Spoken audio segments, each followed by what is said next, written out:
anytime one of us commits a sin, and we all commit sins, we feel our hearts become hard.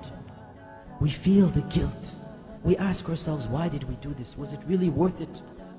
O mankind, what is there that has caused you to be deceived about your ever-generous Lord? The only way to attain tranquility is through the worship of Allah, is by turning to Allah, is by making Allah the ultimate goal and destination. We all know this. Then why is it that we turn away from this path? Why is it that this world can seduce us away from this path? O mankind, what is there that has caused you to be deceived about your Lord?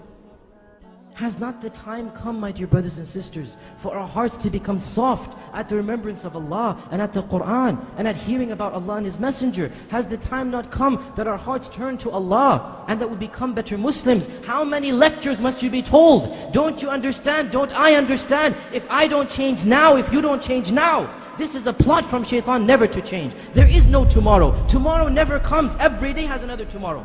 And the time will come when for you and me, there will be a day where there will be no tomorrow. If we keep on saying, tomorrow I'll start praying, tomorrow I'll be a better Muslim, this tomorrow will never arrive. Don't you see what's happening in the Muslim Ummah? Are we blind to the reality of what is going on around us? Are we not believers of Allah? Are we not worshippers of Allah? Or are we? Or are we really and truly believers and worshippers of Allah? Allah says in the Qur'an, honor and glory and power will always belong to Allah and to His Messenger and to the believers. Therefore, it is not possible that the real mu'minun will ever be humiliated. It is not possible, my dear brothers and sisters, that permanently the situation will always be in our disfavor. Therefore, there is something wrong. We are not doing our job. We are not reaching the level of iman that is required of us. And that is why we have not reached the level of izzah and honor and glory that is promised to us as well. How can we ask Allah to do His part of the contract when we don't do our part? How can we ask Allah for help when we don't deserve that help? Do we not realize that this is a wake-up call for us? What will Allah gain by punishing you if you believe and are thankful to Him?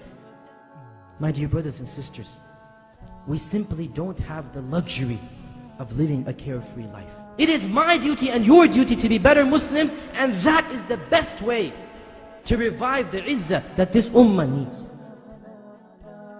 O Muslims, ponder over this reality. For the sake of this Muslim ummah, for the sake of your dunya and akhirah, for the sake of your jannah and nar, for the sake of Allah Azza wa Jal, each and every one of us has to change. Each and every one of us must set goals to better himself. Now, not tomorrow. At this point in time, because there is no tomorrow. My dear brothers and sisters, the time has come indeed. Our hearts become soft at the remembrance of Allah and not become hard like those of the people who came before us.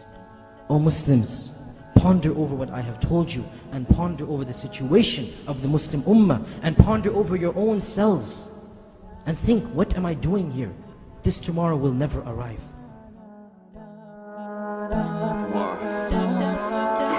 There is no tomorrow. There is no tomorrow. There is no